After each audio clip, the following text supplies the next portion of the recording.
नमस्कार साथियों, अभी हमारे मुरसलीम जी मिले हैं जो हरियाणा मेवात से हैं और हमारे संगठन से जुड़े हुए हैं और काफ़ी मेहनत करते हैं इस ड्राइवर समाज को जगाने में और पिछले कई वर्षों से इस ड्राइवर समाज के लिए बहुत ही अच्छा कार्य करते हैं। और आज हमारी मुलाकात हुई, ये गाड़ी चला रहे हैं और मुझे भी बड़ा अच्छा लगा। रास्ते में मुलाकात हो गई और जब दो जानने वाले मिलते हैं तो जो खुशी होती है मिलने के बाद वो आप महसूस कर सकते हैं। तो और मुरसलीम जी, आप क्या कहना चाहते हैं? जय हिंद, जय भारत।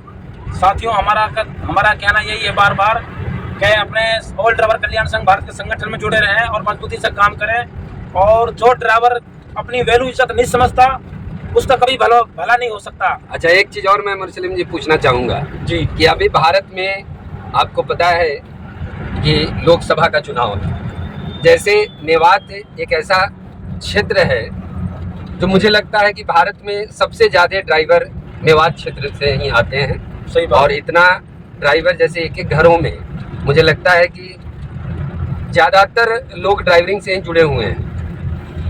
तो आज जब लोकसभा का चुनाव है तो क्या आप लोगों के क्षेत्र से कोई ऐसा व्यक्ति है जो ड्राइवर समाज से आकर उन ड्राइवर के लिए व्यवस्थाओं को बदलने की कोशिश कर रहा हो? तो क्या आप लोगों का क्या है इस बारे में विचार? मुझे लगता है कि आज तक मेवात में जितने भी नेता हैं, विधायक हो चाहे एमएलए हो चाहे वो सांसद हो जी, ड्राइवर समाज के लिए उसने कुछ नहीं करा। तो मुझे भरोसा है कभी ना कभी तो हमारे संगठन से कोई बड़ा योद्धा कार्यकर्ता सांसद निकलेगा मेवात क्षेत्र में। वो इसलिए क्योंकि मेवात जितने भी मेवात जिले में मेवात सर्किल का जो ड्राइवर है तकरीबन 6 या 7 लाख ड्राइवर है। जी जी। तो अगर कोई सांसद निकलता है मेवात में ड्राइवर के लिए जी जी, तो ड्राइवर का भला भी हो सकता है और ड्राइवर की अच्छी जिंदगी बन सकती है।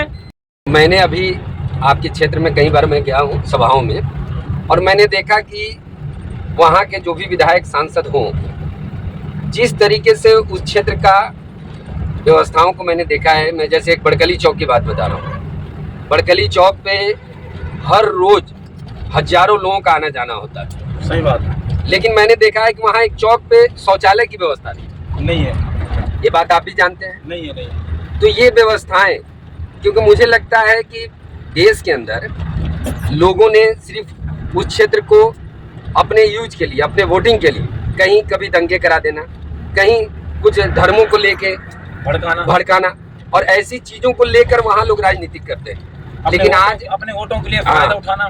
तो आज जब इस ड्राइवर समाज में लगने लगा कि मुझे और मेरे अलावा उस समस्याओं को कोई दूसरा लड़ेगा नहीं, तो जब ऐसी परिस्थिति बन गई है, आपके क्षेत्र में इतने ड्राइवर हैं, तो मैं आप लोगों से यही कहना चाहता हूं कि आप अपने क्षेत्र से एक ड्राइवर का चुनाव करें जो आपकी समस्याओं को लेके संसद भवन तक पहुंचे। क्योंकि जब तक आपकी समस्याओं के लिए आप में से कोई नहीं जाएगा तब तक आपकी समस्याएं खत्म नहीं होगी। और आपका क्षेत्र जो है वो ड्राइवर बहुमूल्य क्षेत्र है। अगर इसमें से कोई ड्राइवर निकल के जाता है जो आप में से, जो आपकी समस्याओं को जानता हो, क्योंकि यहाँ आपके अभी आप देखते होंगे कि पूरे देश में चुनाव है और मैं कह रहा हूँ कि किसी भी क्षेत्र, भारत का 543 सीटें हैं, कोई भी क्षेत्र की आप बात ले लो, चाहे वो विधायक का हो या संसद का चुनाव हो, जब तक वो पैसे बांटेंगे नहीं ना तब तक ये व्यवस्थाएं नहीं होती। आपको भी मालूम, एक एक वोटिंग के लिए 2000-4000 रुपए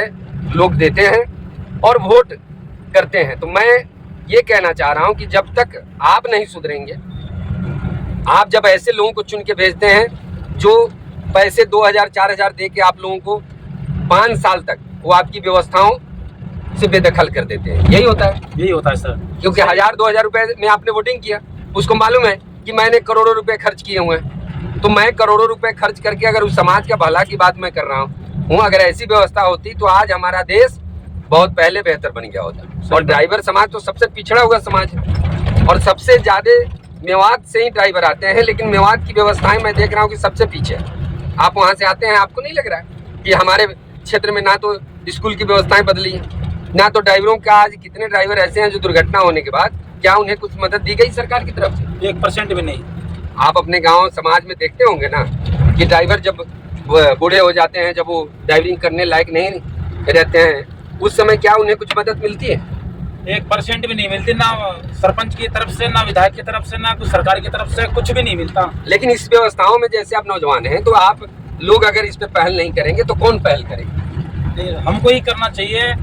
अगर हम अपने ड्राइवर के लिए खुद नहीं लड़ेंगे, खुद अपनी आवाज को नहीं उठाएंगे, तो फिर फायदा क्या है? क्योंकि ड्राइवर समाज बड़ा कमजोर तबका होता है। हम लोगों के पास अगर कोई खड़ा भी हो जाए तो चुनाव लड़ने के लिए उनके पास इतने पैसे नहीं है जो करोड़ों रुपए लोगों को बांटे। नहीं है।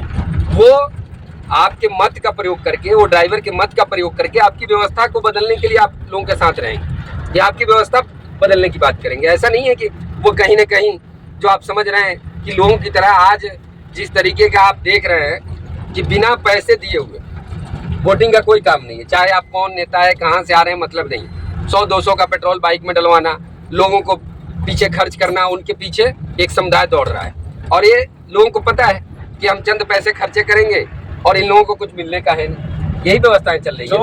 जो लोग, चाहे वो कोई भी हो, जो लोग 1500 में बिक जाते हैं, उसका कभी भला नहीं हो सकता। हमारा तो ये मानना है। नहीं, आपकी बात सही है, क्योंकि यहाँ चंद पैसों में ईमान बेचने वालों की कतार लंबी है।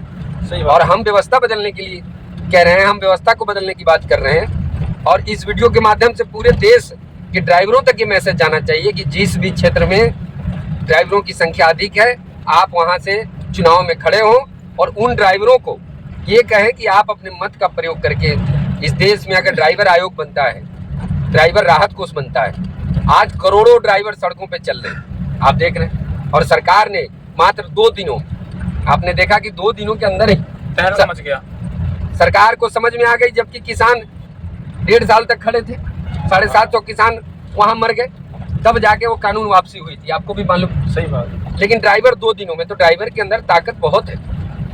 और हम सर ड्राइवर की वजह से देश चल रहा है। सही बात तो ये है, ड्राइवर देश का जी भविष्य है। जी जी, इसके बगैर, ड्राइवर के बगैर कुछ भी नहीं हो सकता। आज जो हम घर में खाना पी रहे हैं, चाय बना रहे हैं और जो हम अपने कपड़े पहनते हैं, ये ड्राइवर की देन है। ड्राइवर के बिना कुछ भी संभव नहीं है। कुछ भी संभव नहीं है। ड्राइवर के बिना देश में आप ऐसा समझ लेना कि ये रक्त का काम कर रहा है भारत में। लेकिन इसके बावजूद भी हमारी व्यवस्थाएं अच्छी नहीं बन रही है। सरकार कह रही है कि मैं तो पूरा व्यवस्था हमने बदल दिया। इतने सालों में, 10 सालों में एक शौचालय की व्यवस्था सरकार की तरफ से मिली है कि सड़क किनारे बनाई जाएगी। वो भी कब? जब इनका चुनाव नजदीक आ गया तब। उनको मालूम है कि 10 साल में हम लोगों ने कुछ नहीं किया, लेकिन अब ड्राइवर जाग चुके हैं देश। अगर अब हम इन लोगों के लिए कुछ नहीं कहेंगे, उन्होंने ऐसी घोषणा कर दी कि हम एक विश्राम गृह बनाएंगे सड़क किनारे। लेकिन ये व्यवस्थाएं कब?